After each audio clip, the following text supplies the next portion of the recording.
আকাশবাণী কলকাতা, স্থানীয় সংবাদ পড়ছি ধৃতি সেন শর্মা। বিশেষ খবর হলো, পশ্চিমবঙ্গের মুখ্যমন্ত্রী শুভেন্দু অধিকারী আজ নতুন দিল্লিতে রাষ্ট্রপতি দ্রৌপদী মুর্মু, উপরাষ্ট্রপতি সিপি রাধাকৃষ্ণন এবং প্রধানমন্ত্রী নরেন্দ্র মোদীর সঙ্গে সাক্ষাৎ করেন।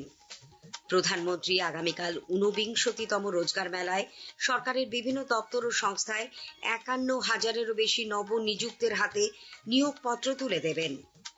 কেন্দ্রীয় স্বরাষ্ট্রমন্ত্রী অমিত শাহ বলেছেন, ভারত ও বাংলাদেশের মধ্যে সীমান্ত সুরক্ষিত করতে স্মার্ট বর্ডার প্রজেক্টের পরিকল্পনা করেছে সরকার।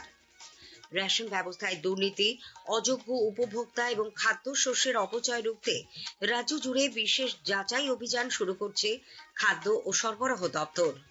দীর্ঘ 3 বছর পর রাজ্য সমবায় দপ্তরের বিভিন্ন ক্ষেত্রে আবার শূন্য পদে নিয়োগ করা হবে। নানা অনুষ্ঠানের মধ্যে দিয়ে নবজাগরণের পথিকৃৎ সমাজ সংস্কারক রাজা রামমোহন রায়ের 254তম জন্মবার্ষিকী উদযাপিত হচ্ছে। আসছি বিস্তারিত খবরে। পশ্চিমবঙ্গের মুখ্যমন্ত্রী শুভেন্দু অধিকারী আজ নতুন দিল্লিতে রাষ্ট্রপতি দ্রৌপদী মুর্মু, উপরাষ্ট্রপতি সিপি রাধাকৃষ্ণন এবং প্রধানমন্ত্রী নরেন্দ্র মোদীর সঙ্গে সাক্ষাৎ করেন। মুখ্যমন্ত্রী হিসেবে দায়িত্ব গ্রহণের পর এটি শ্রী অধিকারীর রাষ্ট্রপতির সঙ্গে প্রথম সাক্ষাৎকার। বৈঠকের আলোচ্য সূচি সম্পর্কে বিস্তারিত অবশ্য এখনো জানা যায়নি। এদিকে পরে এক সামাজিক মাধ্যমে বার্তায় উপরাষ্ট্রপতি সিপি রাধাকৃষ্ণন বলেন, পশ্চিমবঙ্গকে শান্তি ও সমৃদ্ধির পথে এগিয়ে নিয়ে যাওয়া এবং বিকশিত বাংলা ও বিকশিত ভারতের স্বপ্ন সাকার করে তোলার লক্ষ্যে শুভেন্দু অধিকারীর উদ্যোগের জন্য তিনি তাকে শুভেচ্ছা জানিয়েছেন। প্রতিরক্ষা মন্ত্রী রাজনাথ সিং এর সঙ্গেও দেখা করেন শুভেন্দু অধিকারী। প্রতিরক্ষা মন্ত্রী শ্রী অধিকারীকে এক রাজনৈতিক অভিজ্ঞতা সম্পন্ন ব্যক্তিত্ব হিসেবে বর্ণনা করে বলেন, পশ্চিমবঙ্গকে এক নতুন উচ্চতায় পৌঁছে দিতে তার উদ্যোগ বিশেষ ফলপ্রসূ হবে।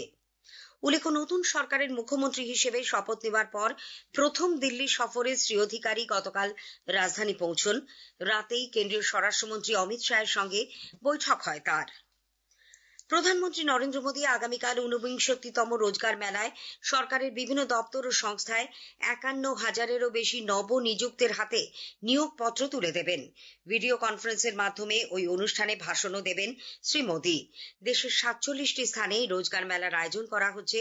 এর মধ্যে আছে পশ্চিমবঙ্গের 3টি। কলকাতার শিয়ালদায় বিসি রায় মেমোরিয়াল হলে রেলের পক্ষ থেকে 185 জনের হাতে নিয়োগপত্র তুলে দেওয়া হবে। এই অনুষ্ঠানে থাকবেন কেন্দ্রীয় শিক্ষা প্রতিমন্ত্রী সুকান্ত মজুমদার। পশ্চিম মেদিনীপুরের খড়গপুরেও দক্ষিণ পূর্ব রেলের পক্ষ থেকে 147 জনের হাতে নিয়োগপত্র তুলে দেবেন কেন্দ্রীয় প্রতিমন্ত্রী শান্তনু ঠাকুর।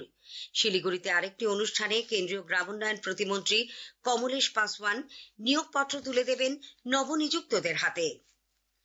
কেন্দ্রীয় স্বরাষ্ট্রমন্ত্রী অমিত শাহ বলেছেন, ভারতের সঙ্গে বাংলাদেশ ও পাকিস্তানের মধ্যে দীর্ঘ সীমান্তকে সুরক্ষিত করতে সরকার স্মার্ট বর্ডার প্রজেক্টের পরিকল্পনা করছে। তিনি আজ নতুন দিল্লিতে বিএসএফ এর ইনভেস্টিচার অনুষ্ঠানে বলেন, অত্যাধুনিক প্রযুক্তির সহায়তায় এই প্রকল্প রূপায়িত হলে দেশে অনুপ্রবেশের সমস্যা বন্ধ করা সম্ভব হবে।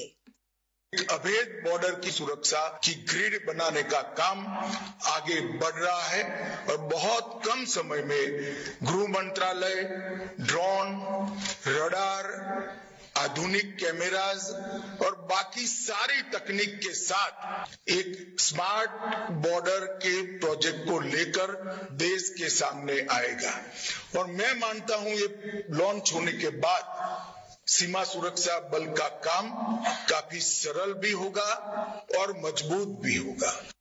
স্বরাষ্ট্রমন্ত্রী আরো বলেন, বাংলাদেশ সংলগ্ন ত্রিপুরা ও পশ্চিমবঙ্গে নতুন সরকার অনুপ্রবেশ প্রশ্নে কেন্দ্রের সঙ্গে একমত হয়ে ব্যবস্থা নিতে চলেছে।